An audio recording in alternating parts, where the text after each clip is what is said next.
My girlfriend told me you re my present, but he's my history always, and that she would seriously consider her ex if he got his act together.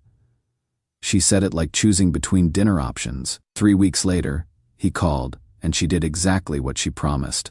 I am not sure if I am overreacting here, but something my girlfriend said yesterday has been eating at me, and I cannot shake the feeling that it revealed something important about how she sees our relationship. Clara and I have been together for about a year and a half. We met through mutual friends, and honestly, I fell for her pretty hard, pretty fast. She is smart, funny, beautiful, and we have great chemistry. I have been thinking this could be the woman I marry. But here is the thing that is bothering me. She has this ex-boyfriend, Julian, who she dated for 3 years before we got together. They broke up about 6 months before she and I started dating. And from what I understand, it was a pretty messy situation. She has always been a bit secretive about why they broke up, just saying they wanted different things, and that the timing wasn't right. Julian still comes up in conversation sometimes, not constantly, but enough that I have noticed. She will mention something he said, or reference an inside joke they had, or compare something I do to something he used to do. It has never felt malicious, but it has always made me slightly uncomfortable in a way I couldn't quite articulate. Yesterday, we were talking about one of our friends who just got engaged, and Clara made a comment about how crazy it is that people can be so sure about marriage when relationships are so unpredictable. I mean, she said, you never know what is going to happen. Like, Julian and I thought we were going to get married, and then everything fell apart. Now I am with you, and who knows what the future holds. I asked her what she meant by who knows what the future holds, because it seemed like an odd thing to say about our relationship. That is when she said something that made my stomach drop. Well, you know how life is. Julian and I have so much history together. We understand each other in ways that take years to develop. If he ever got his act together and wanted to try again, I would probably have to seriously consider it. But if that doesn't happen, then obviously I would want to build a future with you. She said it so casually, like she was talking about choosing between 2 restaurants for dinner. I was stunned. I asked her to clarify what she meant. Don't take it the wrong way, she said. I am not saying I don't love you or that I am not happy with what we have. It is just that Julian was my first real love, and you never really get over that completely. But he is not ready for the kind of commitment I want. So here we are. Here we are. Like I am some kind of consolation prize. I tried to explain to her how hurtful that was to hear, but she got defensive. I am being honest with you about my feelings, she said. Isn't that better than lying or pretending? Most people aren't lucky enough to have someone who is completely transparent about their emotions. She seemed genuinely confused about why I was upset. Besides, she added, it is not like Julian is actually going to come back. He made it clear that he is not interested in settling down anytime soon. So this is all hypothetical anyway. But that is exactly the problem. She is with me because her first choice isn't available, not because she actively chose me over other options. I have been thinking about this non-stop for the past 24 hours. Looking back on our relationship, I am starting to see patterns I missed before. She has never really talked about our future together beyond vague references to seeing where things go. When I have brought up more serious topics like moving in together or meeting each other's extended families, she has always found reasons to postpone or avoid the conversation. She is also still connected to Julian on social media, and I have noticed she likes and comments on his posts regularly. When I have casually mentioned it, she says they are still friends, and that it would be weird and immature to cut contact with someone who was such a big part of her life. Last month, she went to a mutual friend's birthday party where Julian was also invited. She came home talking about how good it was to see him and catch up. She mentioned that he seems more mature now and that he has been thinking about settling down eventually. At the time, I thought it was just friendly conversation. Now I am wondering if she was testing the waters. I love this woman, but I am starting to realize that maybe I love her more than she loves me. And maybe I have been so focused on how much I care about her that I haven't been paying attention to whether she cares about me the same way. Is it normal for people to have feelings for their exes while they are in new relationships? Am I being insecure and jealous? Or is this a legitimate red flag? How do you build a future with someone who sees you as their backup plan? Thanks for all the responses so far. A lot of people are asking if I have talked to her about this further. I tried to bring it up again today, but she just said I was overthinking a casual comment and that I should be happy she is honest with me instead of keeping secrets. Edit 2. Someone asked if Julian knows about me. As far as I know, yes. Clara has mentioned that she is in a relationship, but I don't think they have had detailed conversations about us or our future plans. Edit 3. To those saying I should end the relationship immediately, part of me knows you are right, but it is hard to walk away from someone you love, even when you suspect they don't feel the same way about you. Update 1. After my last post, I tried to have several more conversations with Clara about what she had said and how it made me feel. Each time, she insisted I was misunderstanding her and that she had just been speaking hypothetically about her past. Julian is ancient history, she kept saying. You are my present and my future. Why cannot you just trust that? But her actions didn't match her words. She continued staying in touch with Julian, continued bringing him up in conversations, and continued deflecting whenever I tried to talk about our long-term plans. Things came to a head about 3 weeks ago. Clara told me she was going to grab drinks with some college friends who were in town for the weekend. She said it was just a girls' night and that she would probably be home late. I didn't think anything of it until she didn't come home at all. She texted me around 2 a.m. saying she had decided to stay at her friend Sarah's apartment because she had had too much to drink to drive. Fair enough.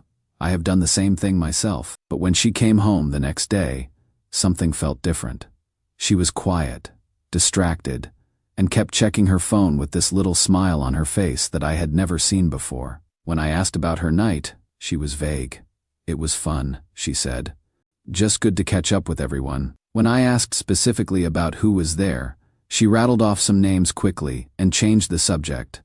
Over the next few days, her behavior became even stranger. She was suddenly very invested in her appearance, doing her hair differently, wearing perfume when she went out for errands, buying new clothes. She was also on her phone constantly, texting and smiling in a way that made my stomach turn. Last weekend, she told me she was going out with the girls again. Same story, a group of college friends getting together this time. I made a decision that probably makes me a terrible boyfriend, but I needed to know what was going on. I followed her. She didn't go to meet a group of girls. She went to a nice restaurant downtown where she was having what was clearly a romantic dinner with Julian. I sat in my car across the street and watched them for 2 hours. They were holding hands across the table, looking into each other's eyes, laughing at everything the other person said. At one point, he reached over and touched her face in a way that was unmistakably intimate. When they left the restaurant, they walked to her car together. He pinned her against the driver's side door and kissed her like they were teenagers. It wasn't a friendly goodbye kiss. It was passionate and desperate, like they had been separated for years and had finally found each other again. I drove home and waited for her. She came back around midnight with lipstick slightly smudged, and that same distant, dreamy expression she had been wearing all week. How was girls' night? I asked. Good, she said, not making eye contact.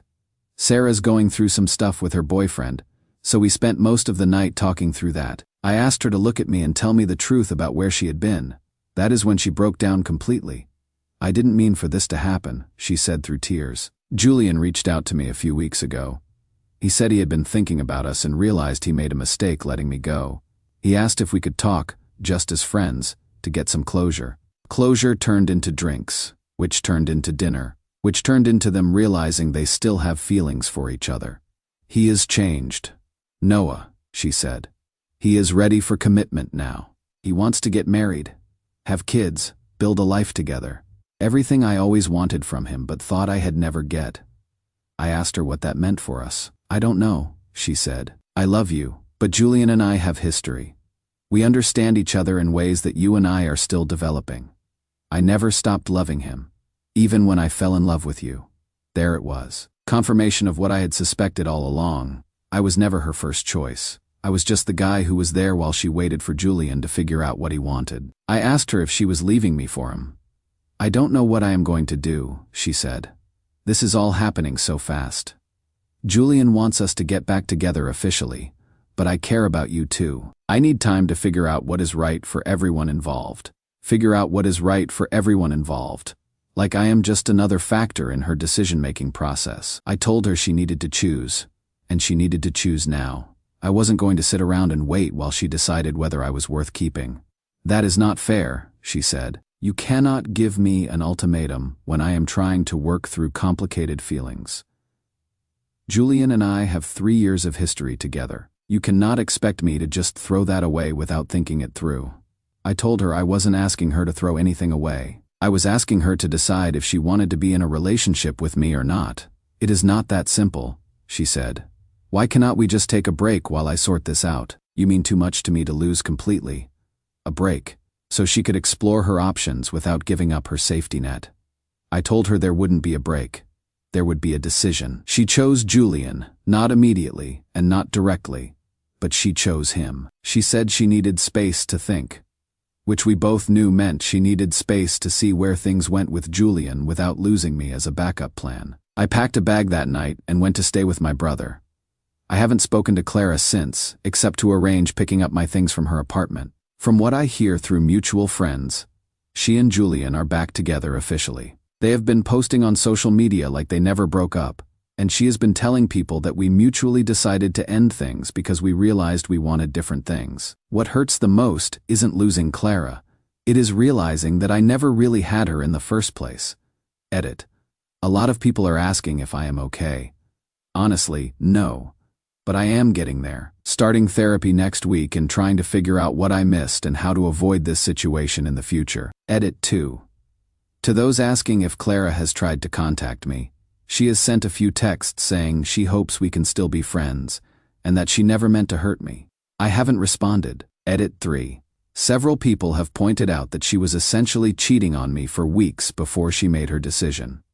Looking back, you are absolutely right. I was so focused on the emotional betrayal that I didn't fully process the physical one. Update to Reddit. I wasn't planning to post another update, but the situation has taken a turn that I didn't see coming. Clara reached out to me yesterday, and what she told me has completely changed how I see everything that happened. It has been about 6 weeks since Clara chose Julian over me and we ended our relationship. I have been doing my best to move on. Going to therapy, focusing on work, spending time with friends and family, trying to rebuild my confidence after feeling like I wasn't good enough to be someone's first choice. The process has been harder than I expected. Even though I knew logically that Clara had treated me unfairly, I still found myself wondering if there was something I could have done differently, or if I should have been more understanding about her complicated feelings for Julian. My therapist has been helping me understand that what Clara did, keeping me as an emotional safety net while she explored other options, was a form of manipulation, even if she didn't intend it that way. She was asking me to invest in a relationship that she wasn't fully committed to, which wasn't fair to either of us. Yesterday, Clara called me out of the blue. I almost didn't answer, but curiosity got the better of me. She was crying before she even said hello. "Noah, I made a huge mistake," she said through tears. "Julian broke up with me. He said I am not capable of real commitment and that I don't know what I want. I think I lost the best thing I ever had when I lost you." I was confused. According to social media, they had been happily back together for weeks. I had seen photos of them at romantic dinners, weekend getaways, even some posts about being grateful for second chances. I asked her what happened. "Julian started asking questions about our breakup," she said. "He wanted to know exactly how things ended between us and why. When I told him the truth, that I had been torn between you and him, and that I needed time to figure out my feelings, he got upset." Apparently, Julian was disturbed by the idea that Clara had been emotionally involved with both of them simultaneously. But what really bothered him was learning about the pattern of how Clara had handled the situation. "He said it showed that I don't know how to be fully present in a relationship," Clara continued. "He said if I could keep you on the back burner while exploring things with him, I would eventually do the same thing to him if someone else came along who seemed more appealing." Julian had asked Clara direct questions about her relationship with me. How long had she been having feelings for both of us? Had she been comparing us throughout our relationship? Did she see me as a backup plan? Clara, apparently trying to be honest with Julian, had admitted that she had never stopped having feelings for him during our entire relationship, and that part of the reason she had stayed with me was because I provided stability and security while Julian figured out what he wanted. "I thought Julian would appreciate my honesty," Clara said. "But instead, he said it proved that I am not ready for a real commitment with anyone. He said I was treating relationships like a game where I keep multiple options open instead of choosing one person and investing in them completely. Julian told Clara that he couldn't trust her to be faithful, not just physically, but emotionally. If she could maintain feelings for him while dating me, and if she could maintain feelings for me while getting back together with him, what would stop her from doing the same thing with someone else in the future? He said he realized that if he married me, he'd always be wondering if I was comparing him to other men or keeping someone else as a backup plan in case things didn't work out, Clara told me. The breakup had happened 3 days ago. Julian had told Clara that he thought she was a good person who doesn't understand how to love someone completely, and that he couldn't build a future with someone who approached relationships as a series of options rather than commitments. I know I hurt you, Clara said to me, but I am hoping we can work through this. I realize now that what Julian and I had was just nostalgia and fantasy. What we have is real and mature and stable. I want to fight for us. I was quiet for a long time, trying to process what she was telling me. Finally, I asked her, Clara, are you calling me because you realize you want to be with me? Or because Julian rejected you and you don't want to be alone? She couldn't answer immediately, which was an answer in itself. It is both, she finally admitted. Losing Julian made me realize that the grass isn't always greener. And losing you made me realize what I gave up. I think we could be happy together if we try again. I told her that I appreciated her honesty, but that I didn't want to be someone's second choice again. You wouldn't be, she insisted. Julian is out of the picture completely now. You would be my only choice. But that is exactly the problem. I would be her only choice by default. Not because she had chosen me over other options, but because she would run out of other options. I told Clara that I had spent weeks in therapy working through the damage that being treated like a backup plan had done to my self-worth, and that I wasn't interested in going backwards. But we were good together, she said. We could be good together again. I learned from my mistakes. I asked her what she had learned. I learned that I shouldn't take good relationships for granted, she said.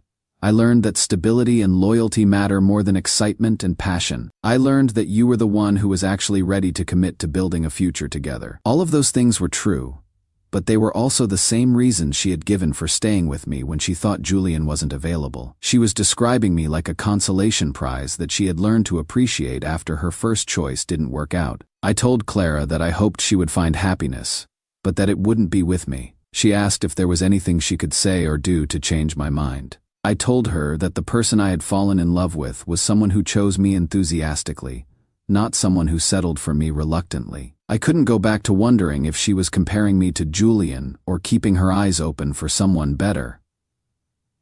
I understand, she said quietly. I hope you can forgive me someday, even if we cannot be together. I told her I had already forgiven her, but that forgiveness didn't mean I was willing to put myself in the same situation again. Edit. Thanks for all the support, everyone. It felt good to finally have a conversation with Clara where I stood up for my own worth instead of trying to convince her to choose me. Edit 2. Several people are asking if I think Clara genuinely learned from this experience. Honestly, I don't know, but it doesn't matter. I am not willing to be the testing ground for her personal growth. Edit 3. To those asking if I feel vindicated by Julian's rejection of Clara, not really. I feel sad for all of us. Clara hurt 2 people who cared about her because she couldn't figure out what she wanted. That is not something to celebrate. Final update Reddit. I wanted to give you all a final update on this situation since so many of you have followed along and offered support during what turned out to be one of the most important learning experiences of my life. It has been about 2 months since Clara and I last spoke, and 6 months since our relationship officially ended. I am in a much better place now, both emotionally and in terms of understanding what I want in a relationship.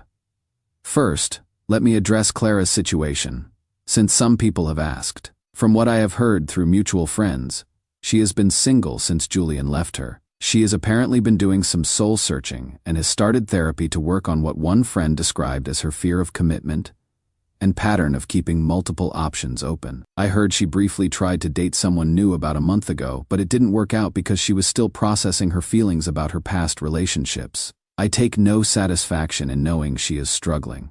I genuinely hope she figures out what she wants and learns to pursue it honestly. What has been interesting is hearing perspectives from friends who knew both Clara and Julian before I was in the picture. Apparently, This wasn't the first time Clara had handled relationships this way. When she and Julian first got together in college, she had been seeing 2 other guys and had kept all 3 of them in rotation for several weeks before finally choosing Julian. Even during their 3-year relationship, Julian had apparently been concerned about Clara's tendency to maintain close friendships with other men who clearly had romantic feelings for her. One friend told me that Julian had broken up with Clara originally partly because he felt like he was constantly competing for her attention even within their committed relationship. This context helped me understand that what happened between Clara and me wasn't about my inadequacy as a partner.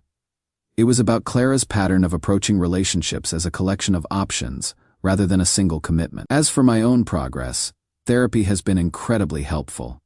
My therapist helped me recognize that I had been accepting breadcrumbs of affection and calling it love. Clara's treatment of me as a backup plan was just the most obvious example of a broader pattern where I had been prioritizing other people's comfort over my own needs. I have learned to recognize the difference between someone who chooses you enthusiastically and someone who settles for you reluctantly. Real love doesn't require you to compete for someone's attention or prove your worth repeatedly. It doesn't make you feel like you are auditioning for a role in someone else's life. About a month ago, I started dating someone new.